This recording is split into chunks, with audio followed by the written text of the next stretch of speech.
Okay, hello everyone. I hope you're doing well today. Today we have an fundamentals session given by Samir. So Sam has been working with games for quite a while now. He was one of the artists at Groovy Antoid, and he's going to give us, a quick overview on games, art and games specifically, and how to create them, along with showing us some of his own work. So Sam, the floor is yours.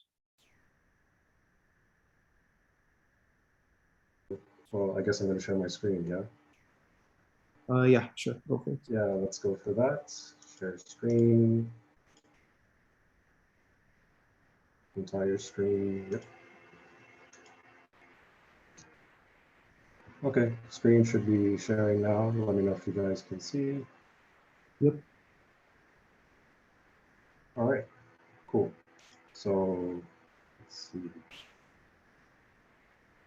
So yeah, like Ashraf mentioned, my name is Sam, and I'm a 2D game artist, and I've been making 2D game art for a while now. And just for the talk today, I just wanted to, go over my design philosophy, my approach to game art, what are my inspirations, things like that. And also what I have today is a game I worked on back at Groovy Antoid that I'd like to show off today. Just to go over, like, I feel like it's really interesting to see like the design process of a game from start to finish. Of course, we're not going to see every single detail. We're just trying to like a nice little quick overview. Try not to take too long with this talk. Hoping to finish around the 1 hour mark, but yeah, we'll see how it goes. I think it'll be a lot of fun.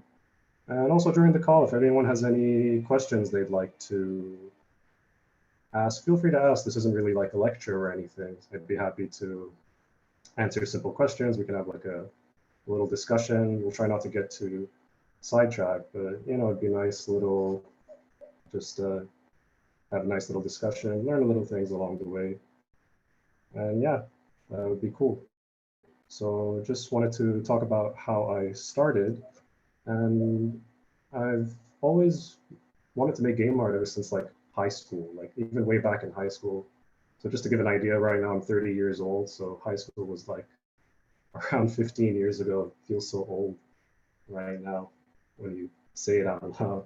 But yeah, way back then in high school, I'd be doodling on my notebook. And it really started off with just like shitty stick figures. Like I feel like people have this idea that artists are usually people that are artists are already like naturally gifted and they just start off drawing amazingly. No, man, like lots of people, or just about everyone, when they're starting with something, they have to kind of suck at first, but the more time and effort they put into it, things will progress naturally from there. Started off drawing stick figures, eventually my characters started to develop limbs and fingers and even facial features like eyes and mouths and things like that. And that's kind of just how it progressed. And also, a lot of my inspiration came from the sort of content I consumed in my life. So, for example, the cartoons I used to watch on TV, used to watch so much Cartoon Network, used to also the games I played. I was a huge fan of Nintendo games. Like a lot of the art I try to make, I'm really trying to incorporate a lot of the Nintendo's philosophy of art, if that makes sense. For example, their games are always really bright and colorful, but they have really nice, simple designs that are easy to understand and process. And that's really the kind of art I found the most attractive and wanted to make the most. So yeah, and eventually it took a while to figure out how to become a game artist back then. We didn't have as many resources as we do now. Definitely didn't have something like the Game Dev Academy, for example. YouTube was still kind of in its infancy, so was indie games, and game development tools were also still very in their very beginning stages. So there was a lot of figuring out to do back then. I wasn't even sure what software to use, but eventually over time, trial and error, just some research online, whatever I could find, picked up some design programs, learned how to use them, found out that you had to work with a programmer because that's the person in charge of actually developing the game. And through that process, that's sort of how my game dev journey began. And with Groovy Antoid, the game studio I helped co-found with some friends, it was basically that.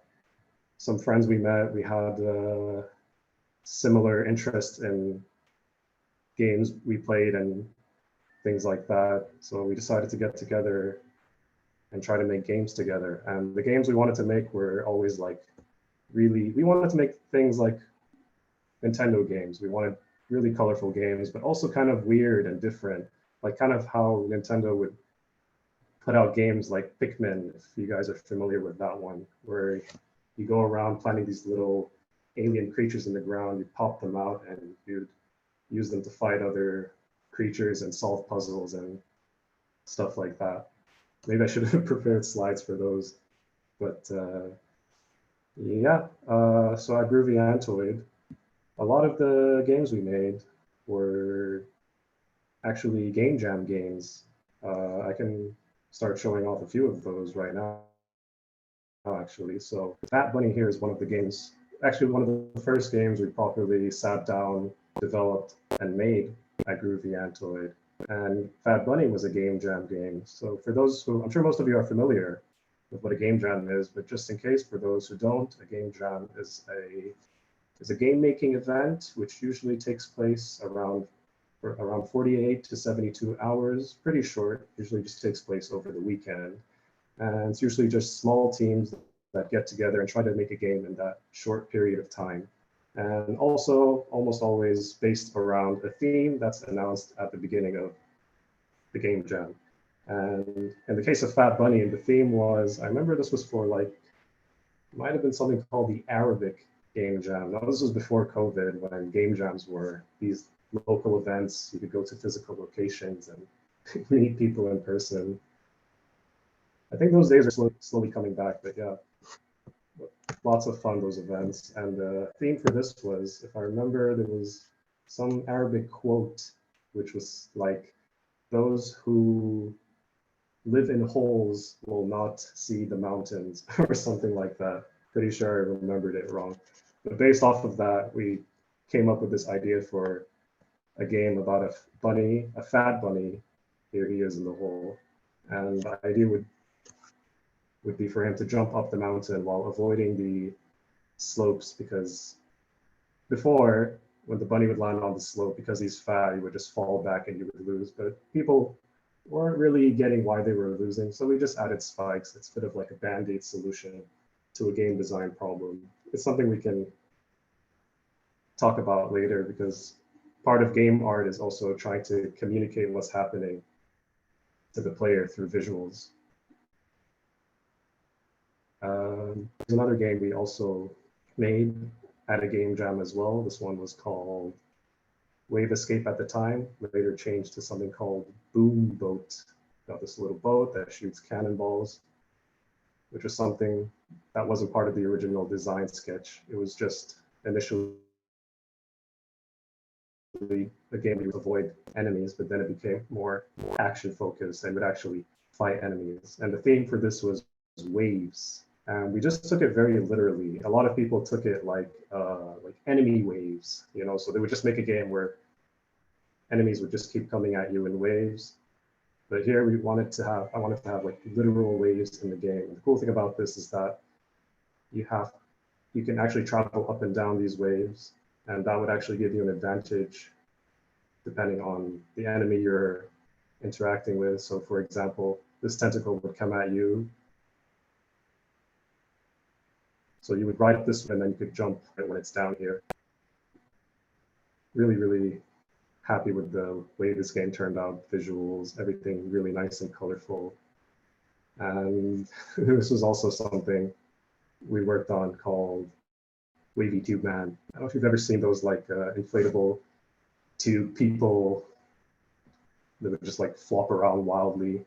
All of these were mobile games, and in this one you would like use your fingers to grab the hands and perform all kinds of weird tasks. So sometimes you'd be cutting people's hair, petting cats, and walking bulls and stuff like that. And yeah, and for today, what I'd like to actually show off is this game here, Sticky Pigeons.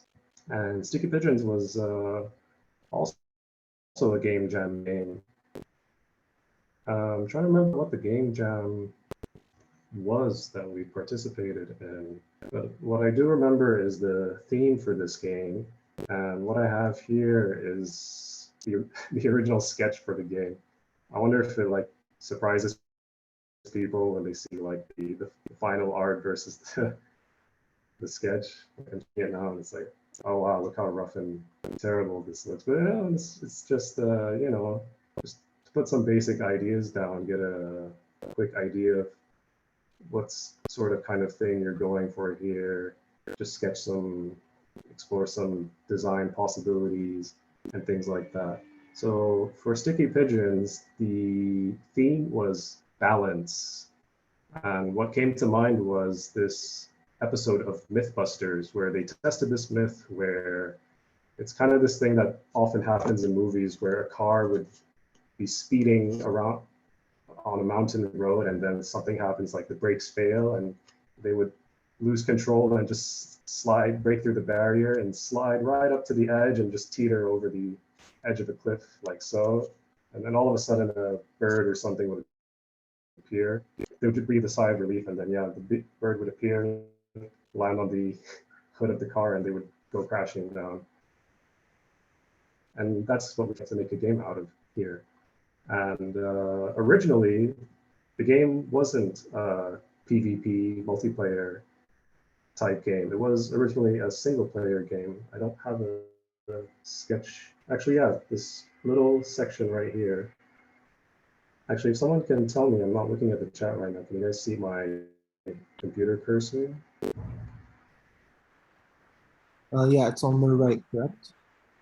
Yeah, okay, cool. You guys can see. That was, it should help, you know, focus things. But yeah, it was originally, you just had one car in the center of the screen, and each player would just take turns throwing pigeons at the car, and the person that knocked the car over would win. But we felt that maybe we could improve something here, and our programmer Fuad at the time gave the idea, okay, what if there's two cliffs and two cars, and you're both throwing pigeons at each other to try to make each other fall. And that just made so much more sense gameplay wise. And we thought it was a much more fun idea. So we tried doing that.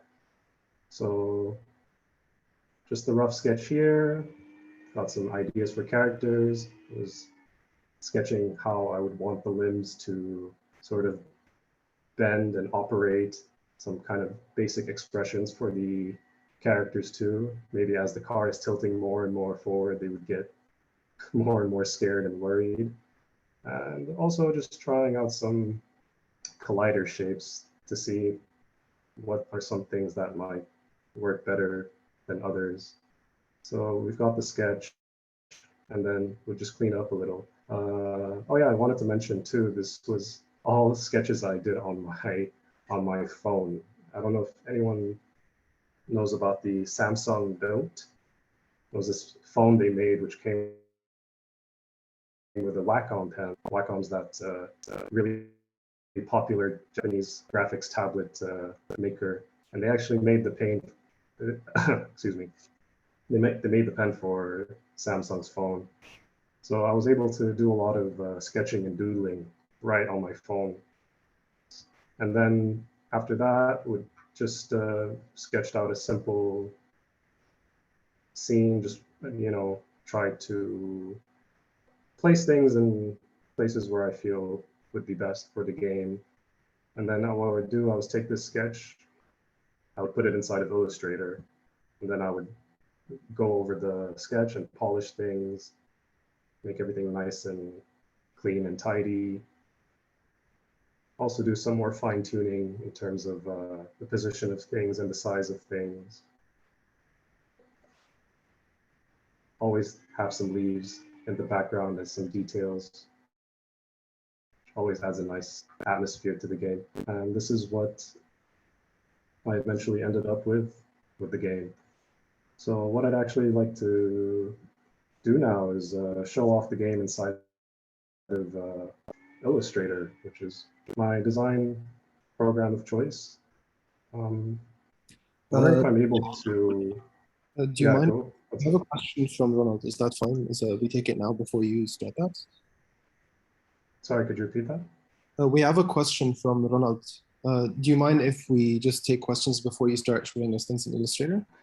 Yeah, totally. I was wanting to see if I could like show Zoom and the chat at the same while I'm showing things off. But yeah, let's answer some questions. Go for it.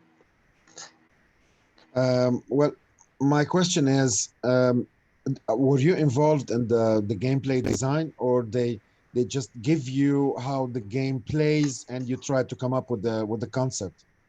Because I saw Oh, you're sketching an arrows for the cars as if you already know how the gameplay is. I'm trying to understand how do you concept design the whole thing, where at this point you don't know how the game is going to play. yeah, that's true. So like a lot of game design is really just, so in the case of Sticky Pigeons, a lot of this was my idea, actually. And we were Groovy Antoid. We were a small team of just like 4 people. It was me, the artist. We had George and Fuad, who were 2 programmers, and also Omar Al-Fil, who was our musician. So we were a pretty small team. No one was really in charge of game design. It was a collaborative effort. In the case of Sticky Pigeons, this was a game design idea I thought of. Sorry, just a second. So, I'm sorry. Can you hear me? You hear me? Okay. My question Yeah, is, sorry. in the case of this game, it was your concept, but Right, but in general, you don't know how the game plays, so you need to wait for the designers to finish the concept so you can make the designs. No? by designers, you mean the game designers? Yeah, the game designers, of course. Yeah, again, we don't have any like dedicated game designers on the team. Like anyone can come up with Oh, a game okay. design idea. You know, definitely bigger studios would have some people dedicated to the game design. And usually in those games, the game designer is also doing a lot of numbers and progression. So for example, in an RPG, a game designer's job is to figure out what sort of hit points enemies would have along the course of the game, how that would scale, how enemy player damage numbers would scale over time, and things like that. But in this case, just a small, simple game jam game. We're not going to have a dedicated designer on board just for a game jam. If you've participated in a game jam before, it's usually just small teams, usually just an artist and a programmer, or multiple of those, not more than like 5 people. And the game design is usually just a combined effort, a collection of ideas. And how do you know if it's going to be fun? Well, that's the nice thing about a game jam. You don't, but there's no risk involved with making a game that's not fun. You're really just there to have fun, try out some crazy ideas. And if they work, great. If they don't, it's fine. It's all part of it. Was a great learning experience. You can see what works, what doesn't. And through that, you learn more and you can apply that to the next game idea, the next game design. Oh, I tried this last time. It wasn't really fun. There were some issues here. So let's try a different approach, for example. In this case, this game did have some communication issues. And by that, I mean, people, when they tried, we put the game in the hands of players, and there was some confusion as to how to play this game. What exactly is my objective here? But we can get to that in a minute. I have a talk for that prepared later. Yeah, one more, Yeah, let me know if that answers your question, and if anyone else would like to. one last question, really. Yeah, go for it. Um, should we expect that someone, I mean, a designer in a team, should he expect to keep changing the design as the gameplay evolves, or it's preferable to wait for the game concept and gameplay designers to finish the whole concept and then give the gameplay to you, so you can come up with a cover design, or to come up with the graphics for the UI, or Yeah, whatever is needed. yeah. So it really depends actually, because well, the better the game designer, the more experience they have, the more they'll know to a certain degree whether or not the game idea they came up with is going to work. For someone very inexperienced, then there's definitely going to be a lot of mistakes along the way. There'll be a lot of back and forth. And for a small studio where everyone's still inexperienced and learning, that's fine. At bigger studios, that's definitely going to be a problem, resource-wise, timeline-wise. It means lots of work that needs to be redone over and over again. That's money being spent, time being wasted. That designer would be fired. Wouldn't last very long at that studio. This Thank hopefully you. that makes sense. Yeah, thank you. Are you a game designer or? Yeah, I developed my own game, Road to Eden, and I solo developed it. So I'm trying to understand the Oh, cool. relationships between the members, the team members. So Right. Yeah, this is all stuff you can definitely find online. There's lots of great resources, game developers, and people talking about the role of designers, artists, etc. Would definitely recommend checking those out too. We can have a chat later about that as well. But for now, right. yeah, well, hopefully that answers the question. And Thank you very much. no worries, no worries. So, if there are any other questions, or yeah, maybe we can just continue. Okay, so just wanted to go over the game inside of Illustrator, and this is actually what the game looks like inside of Adobe Illustrator. And now I don't know whether to some people this might look like a huge mess. It's kind of like I don't know, maybe it's like your own room where it looks messy to other people, but to you, you know where exactly everything is. And I'll explain a bit why everything is the way it is inside here. But what usually happens when it comes to making the art for the game is I'll take the sketch, for example, like the ones you guys saw earlier, and I'll put it inside of Illustrator, and I would start going over it and polishing it. So in this case, I would just take that, lower the transparency, lock it.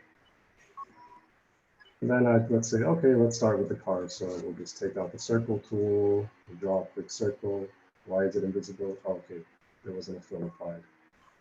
Add a white fill, black line, copy paste, shrink it, copy paste, create that, and then I'll select it, group it, duplicate it. There I have the wheel, then I'll take the pen tool. This is usually how the process would go. Start blocking out the shapes of my sketches. And there we have the basic car, for example. And it definitely takes time to get the game up to the sort of polish you want. I'm just giving a quick example of what the process kind of looks like here. Give it some colors, maybe like an olive green car with some brown wheels. Looks like some tree colors for some reason. I don't know. Just messing around here. And also, it's really important to follow references, because that sort of the objects you picture in your mind are always going to be a bit missing some very key important details. So How always. proud of you who stood by a scout to don't have IDs? Sorry, what was that? Yeah, really important to have references. In the case of this, I really like the shape of this car. I was looking a lot for car designs that I feel like I really liked. This is actually a car they made back in Berlin during the Cold War, because they couldn't get cars outside of Berlin, so they made their own car. And this is called a Trabant, and I love the proportions and the way it looks. Very simple, but very cute, and it also unfortunately performed terribly, like engine-wise. It was just a very, very, very bad car to drive. But you know, looks great. At least it had it has nice visuals going on. But that's also, you know, a personal preference. But that's usually how it would go. I would take the sketch, start vectoring out the individual objects. So I had a sketch for the cliff here, would start vectoring that. The pigeons as well, for example, which was just a sketch on the phone. And the design looked pretty rough.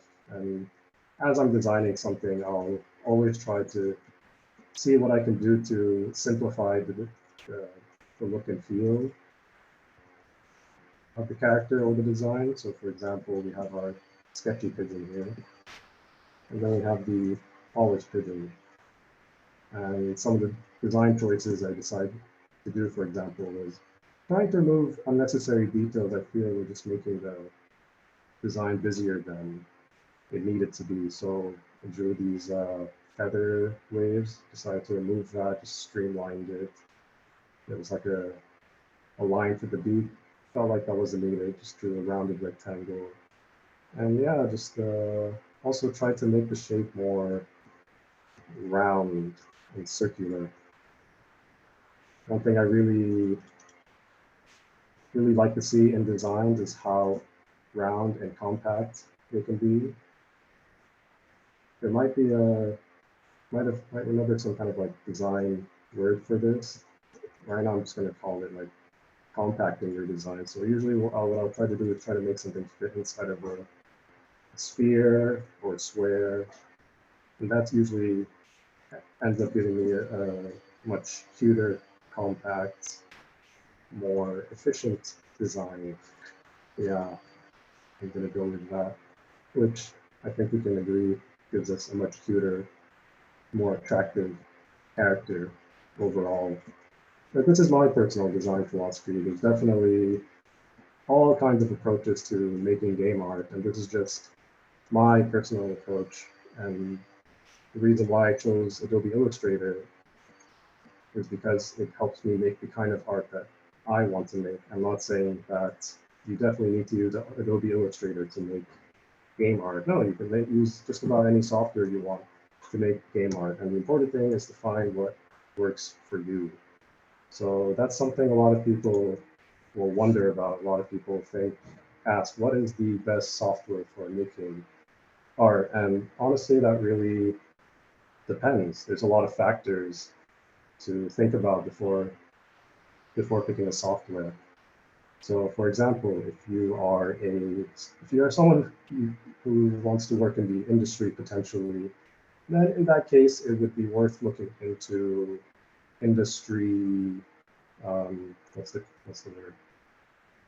Industry standards, yeah, the industry standards of art tools. So in this case, you got Adobe and all their entire suite of programs. You have Autodesk with Maya and 3ds Max. The reason for this is you're going to be working on teams of people, and there needs to be some kind of standard there in terms of what everyone should be using the same software, just so everything is as compatible as can be. There won't be any conflicts in terms of file conflicts and things like that. But if you were just like an indie developer, then really you could use just about any software that you feel comfortable with. And in this day and age, there's just so many tools available out there that you can try out. And there's so many learning resources on YouTube all over the place. And it's really easy to just pick up something and try it out and see how it feels. And if you like it, great, stick with it. If you don't, try another program. Keep trying programs. See what makes you feel happiest to work in. What program makes you feel like you can, produce the best art you can make. I definitely didn't start out with Illustrator. I originally used a program called Oral Draw. I'm not even sure if this studio is still around, but it was a vector art program. And for the most part, I could make what I wanted to make with it. But it always felt like I was struggling with the program. I decided to try out Illustrator, found it a lot easier to use, and switched to that. Photoshop, for example, was something I started off drawing with, and also didn't really feel comfortable with the way it handled drawing. It also felt very heavy as a program. It was very resource intensive. It was always slowing down my PC. So I actually eventually switched to a program called Clip Studio Paint. And this is a Japanese program, and it's really great for drawing. I really like the customization and their brush engine, and the way you can customize the brushes too. It feels really, really good. I like the way it feels to draw in this program a lot more than Photoshop. Photoshop really is mostly for photo editing,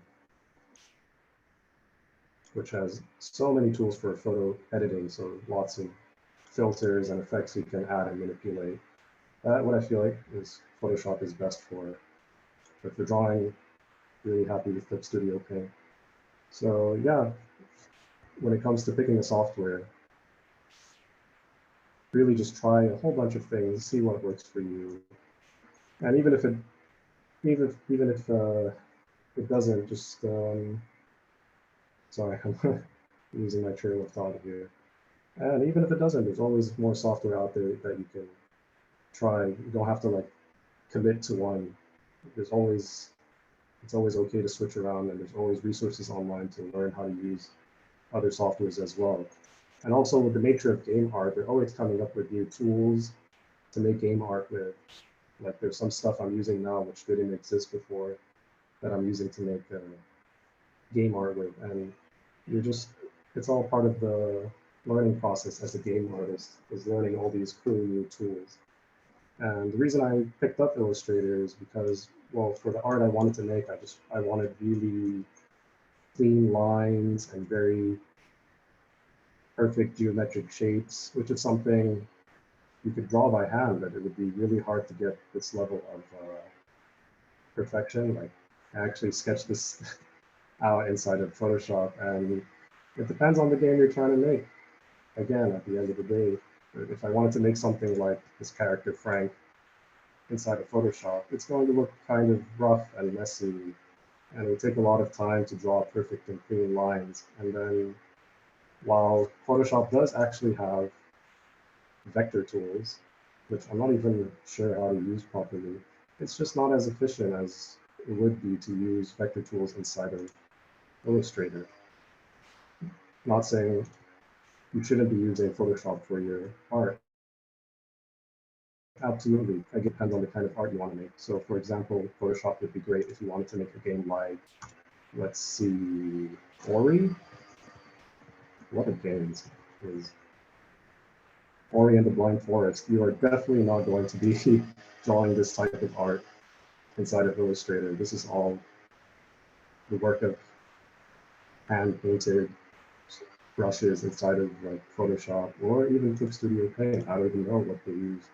I know they didn't use a vector program to create the art in a game like this. So again, depends on the sort of art you want to make.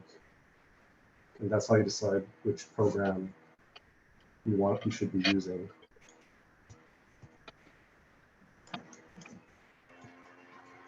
So inside here in Sticky Pigeons, for example, what I have here are these artboards. And this is where I would just arrange things and place things and adjust the sizings of things. A lot of time and effort goes into making everything look nice on the screen. A lot of trial and error in terms of placement and the size of objects and things. One thing you really have to keep in mind is the target platform that they're going to be putting this game on. So for the case of Sticky Pigeons, we were going to put this game on mobile. So we really have to think about how this game can look the best on mobile. It does mean looking at a lot of other mobile games and how they like to place things around on the screen. And you notice that, okay, usually we'll have buttons on the top left, like a currency counter on the top right, You're usually around this big, which makes it easier for people to tap them with their fingers. You don't want this to be too small and hard to press. Spacing of things also matter. See, there's all these things to keep in mind when creating art for video games. Text is also really important. It needs to be big enough to be visible on a small screen. Sorry, did someone have a question?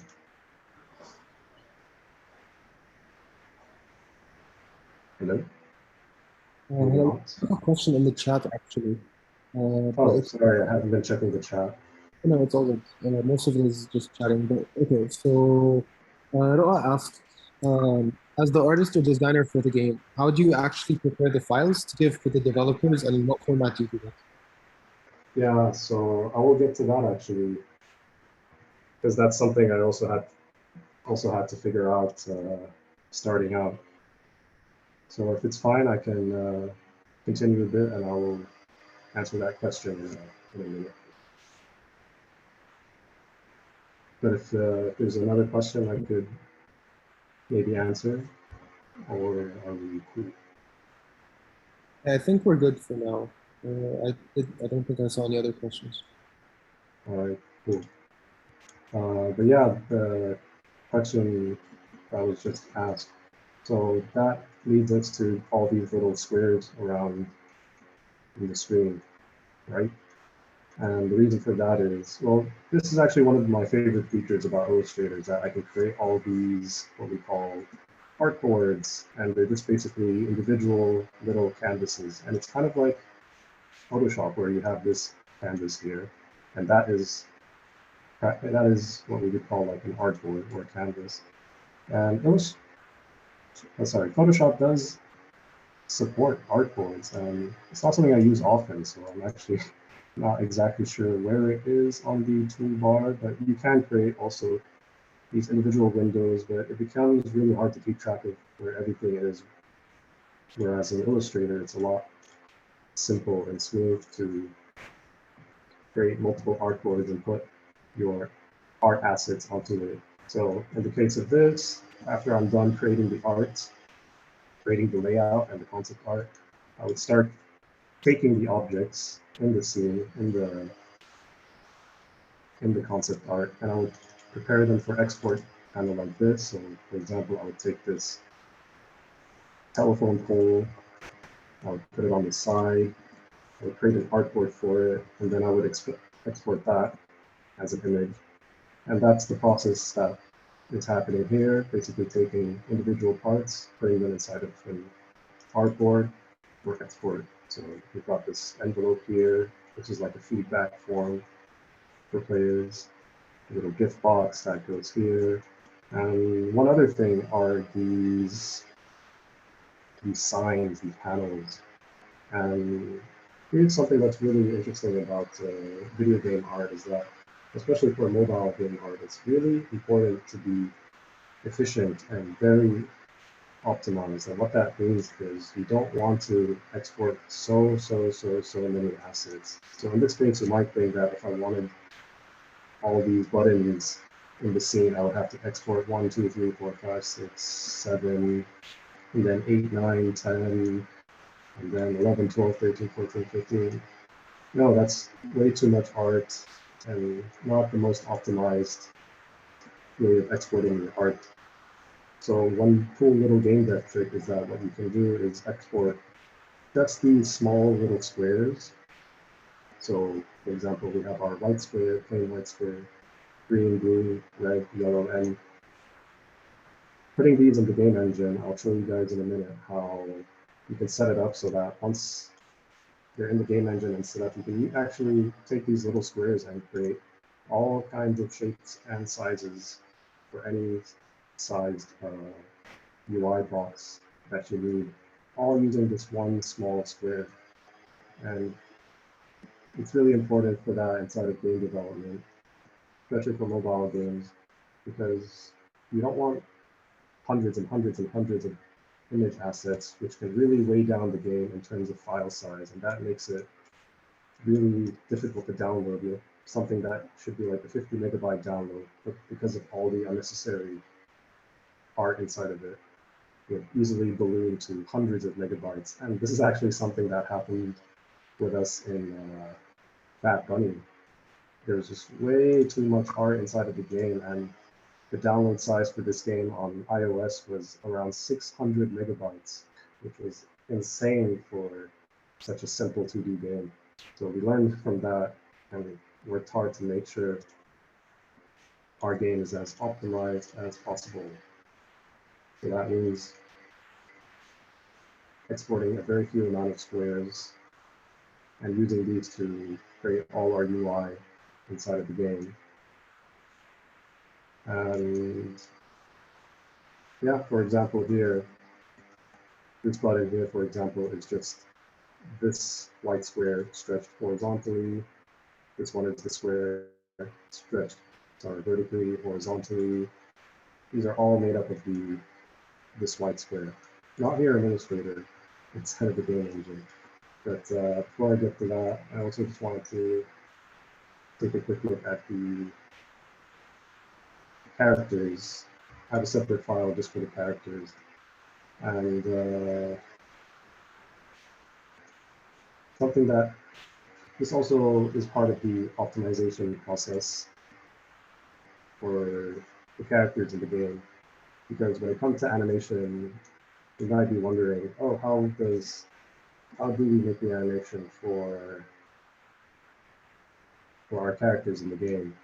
And before I learned what the best approach was, I used to animate them in other softwares like Adobe Flash or After Effects, and then I would export every single individual frame for every single animation. And that means every animation is around 1 or 2 seconds long, which adds up to around like 60 frames per action, which ends up with like giving us up to 1,000 individual images for just some simple animations, which is really, really, really, really inefficient. And the better thing to do here is to actually separate your character into these individual pieces and parts. So for example, here with our character Frank, we've got his head here, body, his hands and limbs, different types of hands, open hand, fist, different facial expressions too, eyes and nose, his pupils, his eyebrows. And then we would export these individual pieces into Unity and set them up there, which I'll be showing off in just a minute. But this is the case for all our characters. So here we have Lucy, another character, also this same process. We would every character would just have their parts separated, like so. And then we would take these characters and we would export them into Unity. And I think there was a question what sort of format to export it. It's really simple. It's just export them as a PNG. So in this case, I would open up the export menu inside of Illustrator. I'd scroll down, scroll around, pick the pieces that I want. For example, let's say I want these 2 icons. Export Artboard. It didn't open and it exports to here. This is where the game engine, the game project files are. So here's the buttons we just exported. The settings button, PNG. The reason why PNG is because you want the transparency. If we exported this as a JPEG, it would be, you see a big white square here, which is not going to look good inside of the game. So once that's exported, you have something like this inside of you arrange them in the game engine folder like so. It's really up to you how you want to organize your files. I usually like to make a folder for each individual type of art. So I'll put all my UI here. We've got our common stuff here. So our UI buttons go here, for example. We have a folder for characters. Each folder contains a character for for the game. So here's the policeman, his nose, arm, body, etc., etc., etc. Once these are all in the project files, you can open up Unity. Oh no. I was worried this would happen. Game engines are very unpredictable, and you just have to pray they're going to act nicely. I was having this issue previously when I was doing some stuff inside of the engine. It just kind of freeze. It would take a minute to kind of unfreeze. So maybe a great time to answer some questions, actually. Yeah, okay. So we do have one from Faisal, who asks in Arabic. So I'm just going to translate very quickly. Okay. He basically asks if the thing that you're explaining at the moment, as in like the way you're working, if it's the workflow that you're doing, if it's the only one that you use, or if you've gone through different ones, or if depending on the project size, you use a different kind of workflow. So basically, what workflows do you use? What workflows? Sorry, I just wanted to change my microphone. I saw someone comment on the fan noise. I think that's coming from my laptop. I wonder if the audio is better now. Yeah, this is a lot better, actually. Thank you. Hopefully. Oh no, I wish I noticed that sooner. But yeah, sorry, the question you were asking, do I have different workflows? Yeah, so is the workflow you're using at the moment the same one that you usually use? Or is it one that's, you change depending on the size of the project? So It really depends. Hmm. By size, you mean like, so this workflow works for the kind of games I make at the moment. It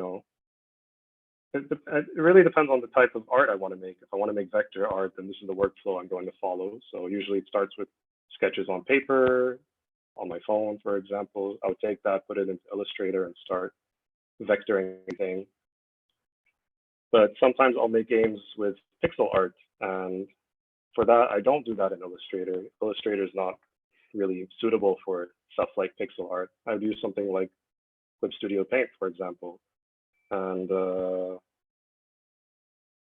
like here's actually an example of some pixel art here. Oh, not this one. But this is for a project I worked on with a Lebanese company. They had some character designs that I tried to redraw for in like a game style. So I would sketch things first, and then I would take it into Illustrator and vector it. But it really depends on the art I'm trying to make, and that determines what sort of software I'm going to be using.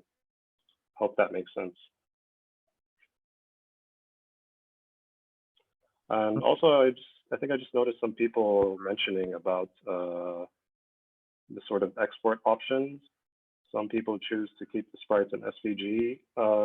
No, not really. That's not a thing people do. Game engines do not support SVG. And actually, this is one of the things that makes me the most sad is that I can't just take my, what's it called, my art and export it as an SVG and have it work inside of Unity. Nope, you got to export it as a PNG and put it inside of the game engine.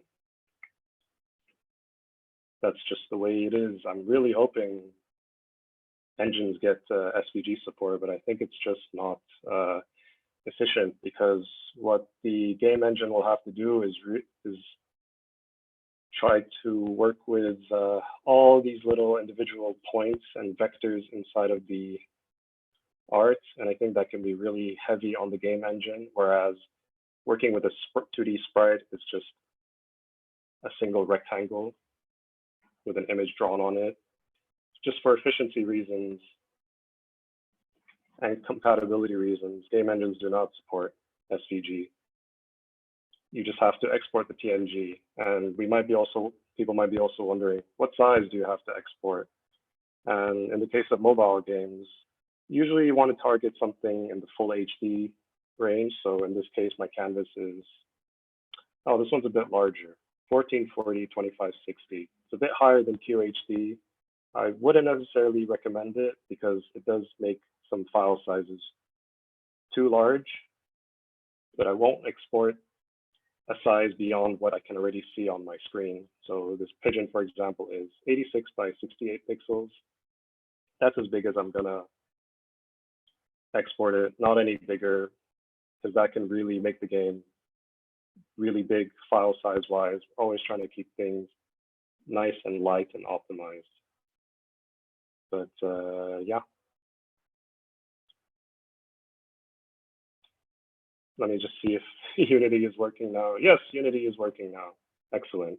So this is what the game looks like inside of Unity with all things set up. Oh, wait. Why is she sticking out of the car? That is not supposed to happen. Let me just take a quick look here. So we're just going to go to her prefab, select her body, because that's the thing that's sticking. Oh, okay, her order in layer is not the correct order. So her order is kindly in front of the car. We're just going to move that back. Excellent. Now she's in the correct order. And yeah, this is the game Sticky Pigeons. And here's what the game view looks like. And we can actually try and test and play the game. Nice to see things working, nothing's crashing, which is always a good thing. And the way this works is we will just hit local play, select our character, Lucy, Officer Donut, Ixat. So our programmer named this character. He just took taxi and flipped it backwards. And yeah, we're just stuck with that. And yeah, let's just pick Frank. And sure, we'll have him fight the police officer. And away we go. And the way the game works is it's kind of like Angry Birds, where you would take your pigeon, pull them back, and throw them at your enemy's car. And also what we have up here is a wind indicator. You can see like the leaves blowing across the screen. It's kind of like in the game Worms, where, oh no, I dropped the pigeon there, where the wind affects the trajectory of the pigeon, of the projectile. Okay, so not looking too good for the officer there. Going to try and counterattack. Really want to nail the front of the car to try and tip it forward. Okay, there was a little shake there, so I think a few more pigeons and he'll be out of this match. This might be the finishing blow. Oh no! And down goes Officer Donut. And that is Sticky Pigeons, basically.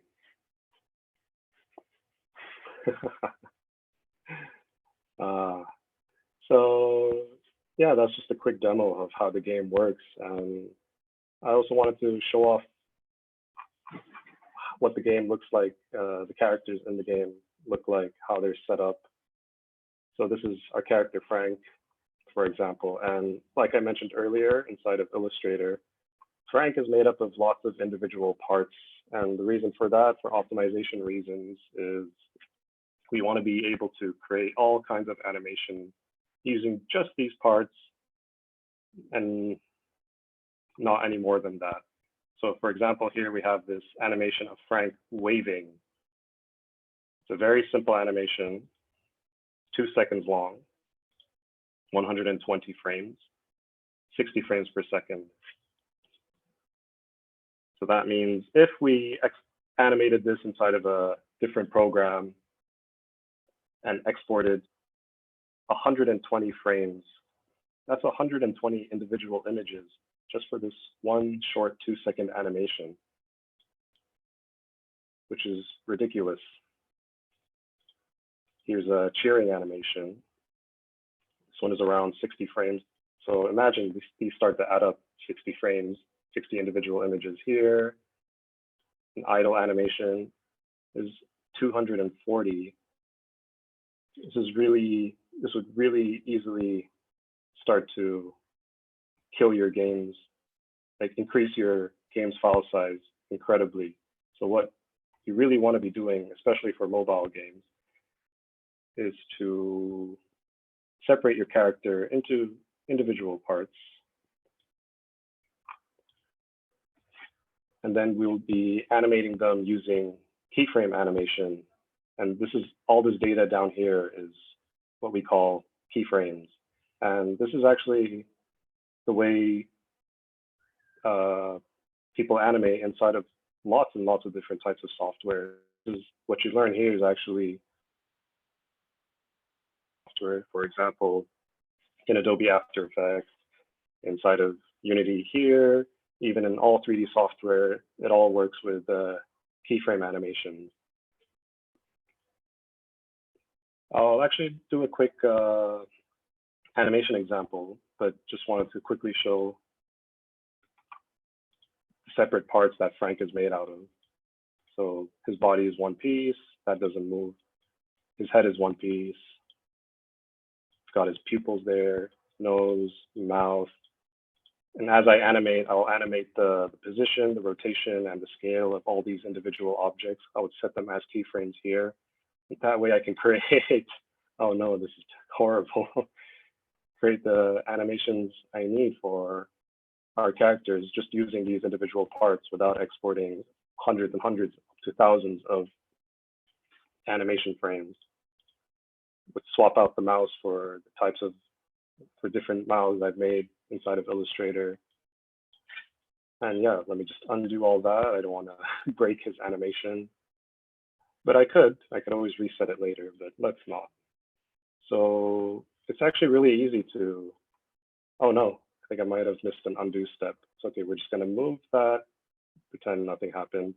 Not exactly where it used to be, but that's okay for this demonstration.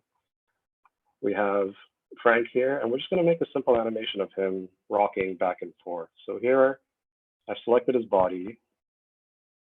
I'll hit the record button, and let me delete that. I can do it again. Once I hit the record button, I can go to the rotation properties, right click and hit add key, and that gives us a keyframe. And right now, nothing is happening, which is normal because there are no values that are changing. So what I can do is go forward in time, let's say in the 30 frame mark. Animation is 60 frames per second for this game. 30 means we're at the half second mark. Gonna rotate the Z, maybe to there, so that's like 10 degrees. So now you can see what the engine is going to do basically is take the body from, oops, our dogs are barking, let me just close the window.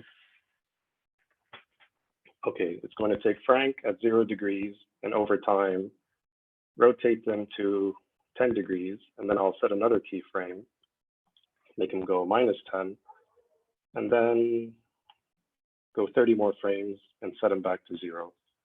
And what we'll have is this, Frank rocking back and forth. And you just repeat this process for every part you want to move. So in this case, I have the arms. Again, add a keyframe from the arms, 90 degrees start. Let's have him start at, I guess in this case, 180. The other arm, also add a keyframe. -180, yeah. Doesn't look too great right now. But we'll have it swing out. Take the other arm, also swing that out. So zoop. Make it go the other way. And this is how the animation process would go, more or less. I can even copy these keyframes, paste them here. And we've got a moving character. How cool is that? So that's how I would be handling character animations inside of Unity. Let's see, discard. Yeah, let's discard those changes. They're not so pretty. And one last thing that we can go over is also the UI for the game. So like I mentioned earlier,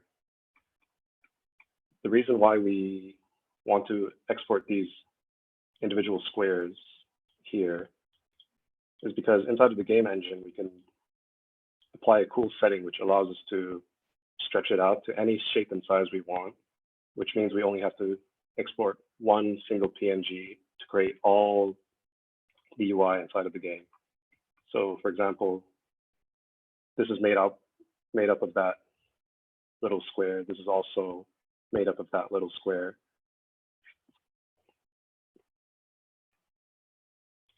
Going to give an example here. So I have this square. I've just made a copy. And let's say I want a panel as big as the screen. I can just take the square, stretch it out, and make it the size of the screen. And now, for example, if I wanted, I could put some credits here, or maybe put some tutorials and instructions on this big panel. And it's all made using this tiny little square here. And it's really simple to set this up. All you have to do is go to the sprite, and then in the sprite editor, you can set these green slicing lines. I'm not sure if it shows on the call, but it's basically just dragging from the edges of the screen and just placing them where you want the game to slice the image. So it's going to make a cut here from the left, cut on the right, cut from the top, cut from the bottom, cut, cut, cut, cut, and then it just basically allows you to be slicing them. Oh no, I shouldn't have saved. Now it's gone and frozen again. But in practice, maybe a bit difficult to explain, but it's basically making these cuts here so that you can stretch them, and it would be preserving the corners of your image. You won't be getting any quality loss on the corners as you make the images bigger or smaller. And this is great because it would wouldn't be great to export such a big image. This is almost like 1280 by 600 pixels, which is going to be a huge image. And you can even see down here on the bottom right of the screen what sort of memory your image is taking up. So here we have this tiny little square, and that's only taking up 47 kilobytes. And that's just for this tiny square. If I exported something as big as this, it's going to take up to a megabyte of space. And this starts to add up because this is all translates to download size for your player. And if a game is going to be too big and heavy to download, it's going to be, to them, it's not going to be worth downloading. And you're going to be missing out on user acquisition, which is really the goal here at the end of the day. Even things like this can affect the player's decision whether or not they're going to try out your game or not. And it's all these tips and it also, from on a workflow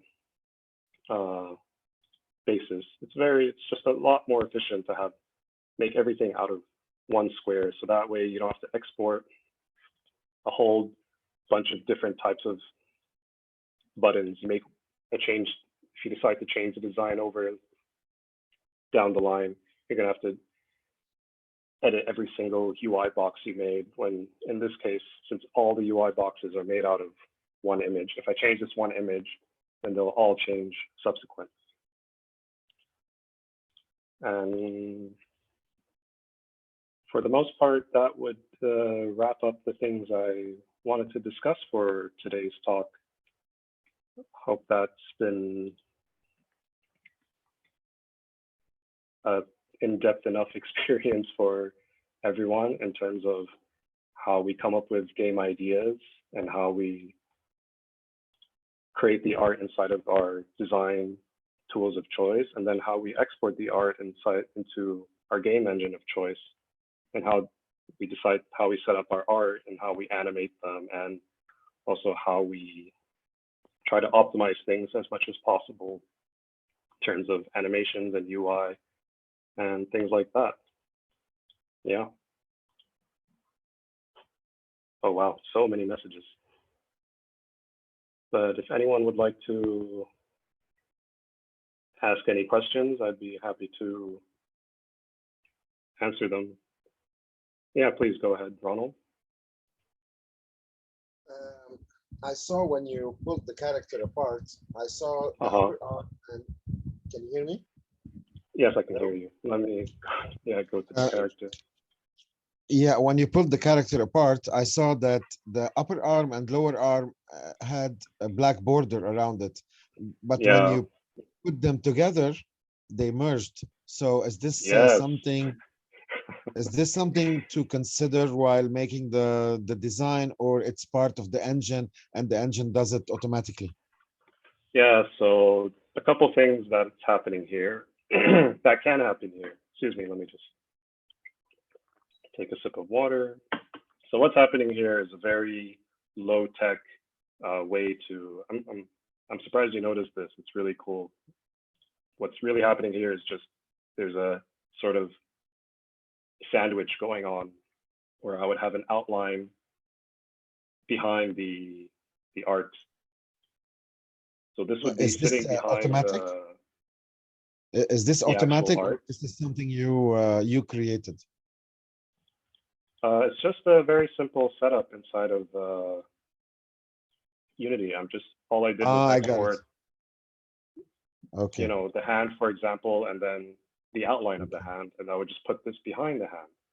Okay. But I layered it so that all the outlines are going to stay in the back. So Okay. it gives this illusion of this dynamic outline when it's really Oh wow, not that, genius. But I would like a more high-tech solution, and that's where the role of someone like a technical artist would come in. And what these people do is actually create something called shaders, where it would be a script you could just add onto your character or whatever, and it would automatically create a dynamic outline around the character, for example. But that's a lot of technical code and stuff, So which is not something I this know is how to your do at technique. all. So Sorry? you created this technique, or it's something that all the designers should know? It's something you. I mean, is it your technique, or it's something we should expect all designers to know? Oh, this is just something I wanted outlines, but I didn't want separate that look that the arms are separated. I didn't want them. I didn't want visible joints. So I kind of just decided, hey, what if I exported the outline separate from the and then just sort of like sandwich them together. It's a very low tech solution. It's really I really not think it's something. genius, by the way. No, the Nice real work. genius is Nice work. if you had a technical artist, someone who could write a shader that would automatically create an outline around your sprite. It would be a lot less work, a lot less objects inside of your hierarchy. But you need someone who's familiar with creating shaders, a technical artist. That's like an entirely different talk. It's honestly magic sometimes. Challenge Technical artist is accepted. someone with the mind of an artist, but with the technical skills Challenge of a programmer. challenge combined to- accepted. So I'm gonna try it and see what I come up with. But it's not on Unity. Yeah. It's gonna be on Unreal. So anyway, I'll keep you Yeah, posted. for sure. Definitely. So Unreal, I don't know. I haven't used Unreal. I've used a bunch of engines. In Unity's case, they have something called a shader graph editor, where you can potentially go and make those kinds of shaders. And yeah, that's how it's set up here. And actually, I wouldn't necessarily recommend this approach anymore, because there are always new tools being made to help artists create their art. And one of them is something called Spine. Let me see if I can just open that quickly. And going forward, I would actually recommend using something like this more, because yes, it's more technical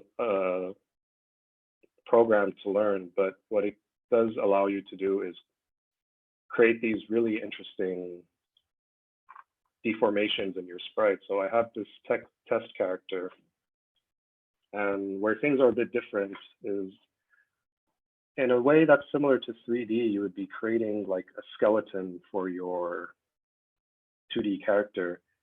And once you do that, you get to do some cool things like bend the image, which is not something that can happen organically and naturally. I think Photoshop does if you it. just exported individual parts.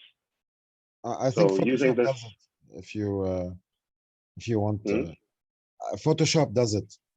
You can use there's an option for puppeteering, something like that, puppeteering, and you can change you can move the sprite the way you want. Yeah, you can create the image, but what's cool about using something like Spline is that you can actually export this structure to Unity. Unity supports it, so the animations you make here Wow.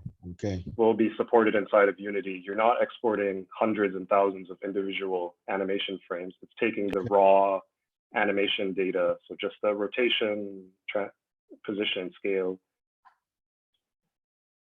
and gives you all this mesh deformation, which is something that Sticky Pigeons doesn't have because there's no skeleton, there's nothing that squashes, stretches.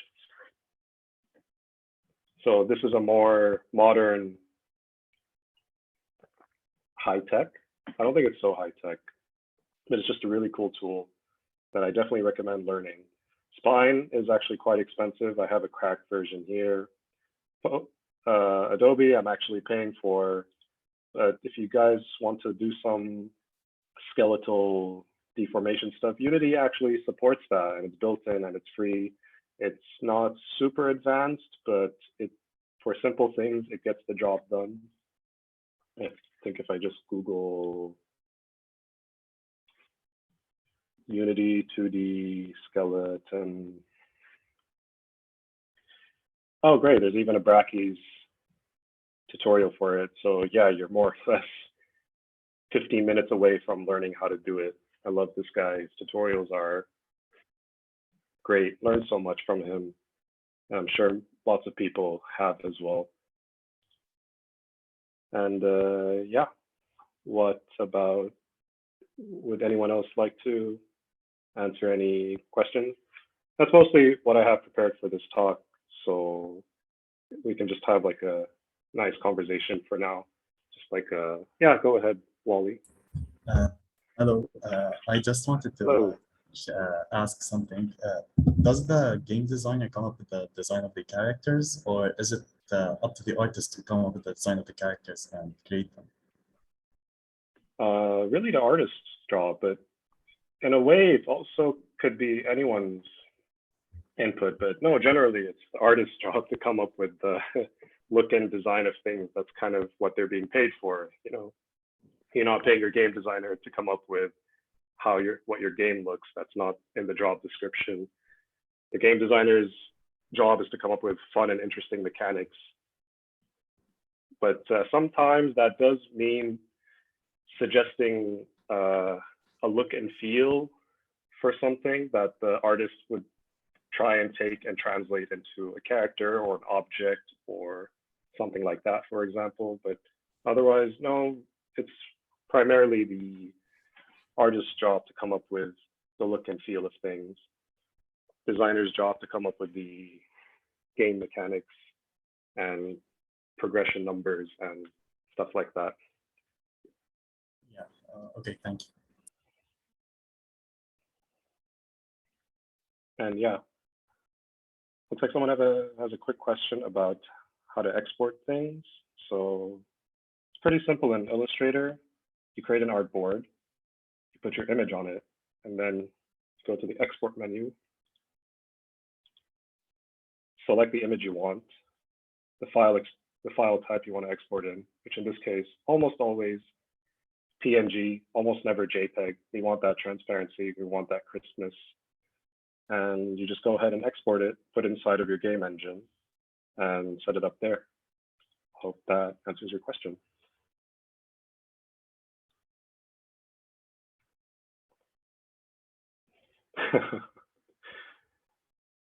Pigeon in the server. Sure, I would love to share that. Maybe I could even make like a GIF, an animated GIF. I've never made a animated emoji for Discord, but shouldn't be too hard. But yeah, if anyone else has any questions, otherwise, I'm not in a rush or anything. So if anyone wants to just sit and chat, we'd be happy to stick around. But otherwise, I would let Ashraf take us forward from here. There is one more question from Nadeem. Does the rotation value change from a constant to linear in the animation? Constant to linear, were you talking about in the case of here inside of Unity, I think? So yeah, I guess I can talk about that. Let me pick a really simple animation. Let's just delete these keyframes, extend these. So what do we have here? It's going to look broken because I messed with these parts. So in this case, what Unity does is it creates a not linear nor constant. It creates a ease in, ease out curve for the animation. Let me just select these. It's a bit hard to see here. Maybe I can select a specific. Okay, this should make things easier to see. Yep. Okay, almost. So what we're basically seeing here is an ease in, ease out animation, which Unity applies by default. So it means it starts off slow, then speeds up and slows down, speeds up, slows down to create a smoother flow for the animation. Just to make it a bit clearer, let me delete even more keys. I'm just going to, let me just put this back quickly. It's bothering me. Let's put that there, There we go. Great. So we have the body, and previously we made this quick rotation animation. Let's just do that again quickly. So he goes left. Sorry, he goes right. Left, left, right. And then back there. So this is an ease in, ease out animation. You can tell by this really smooth curve. But if you select the points and set it to flat, no, not flat. Tangents, linear. In this case, we have something that's less smooth. It just kind of like moves at a fixed speed. It looks kind of robotic, like boom, boom, boom, boom. And in this case, for something like an organic character, like a human, it doesn't look great. Maybe for a robot. And then lastly, you also mentioned constant. That's also an option here, both tangents, constant. And you basically just get this tick, tick, tick, tick, back and forth motion. And this would be great for stop motion. But there's a lot you can do and play around with the animation curve. This is a bit more on a slightly advanced topic, but otherwise, Unity by default sets it to smooth. I always get mixed up on what's what. I just randomly go through the options until I see the curve I want, the naming conventions. But here we have the default curve for the animation. Very smooth, slows down and speeds up, slows down and speeds up. Yeah. Hopefully that answers the question. Yeah. Cool. Okay, Tayyip, great. All Suddenly right, spine's not working. so spine do be annoying. All right, this is me looking at me. Very fun. I can stop the screen sharing for now. Sure. All right, cool. Tayyip, great. Thank you so much, Sam, for the session. Oh, it was a really, really enjoyable one. I think everybody. No worries at all. My pleasure. Yeah. I think we're good to go for today. This is going to be posted on YouTube hopefully as soon as possible. I just need to download and upload it. We'll also be chatting in the Discord server if you would like to join us. And the police. Yeah, I think I'm already there. Perfect. And the police bird will probably be as an emoji. So whoever is watching the session in the future, go spam the button so that we know that you were just here, basically. I'd love to do that. See, that's also something I had to learn over time is like, as a game artist, a lot of it is like, okay, I want to do this one thing. How do I do that? Wait, you'll have to just go and just start researching. And in this case, okay, now I have a task. I need to make an animated pigeon for the Discord server. First thing I'm going to do is go to YouTube and look at tutorials, because no one already knows how to do that stuff. But again, there's so many materials online. And as you learn stuff, you can maybe apply that to other softwares as well. There's actually something I wanted to mention earlier, but forgot.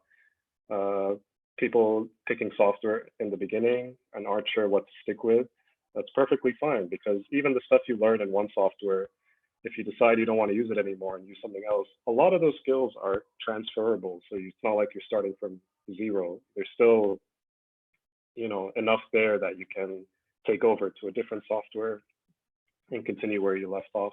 And you might even go back, you never know. Like, this is just the nature of digital art. Except with 3D. 3D is so different across all the different softwares. Someone using Maya is going to have to pretty much learn from scratch when maybe trying out Blender or something. But otherwise, in the 2D world, you're going to be okay. Just try a bunch of things and have fun with it. Fantastic. I think this is a wonderful place to stop. Thank you everyone for attending. Thank you, Sam, for this beautiful session. And thank you for having me. Definitely. Yalla. Take care, you guys. See ya. All right, cool. Take care, everyone. Bye.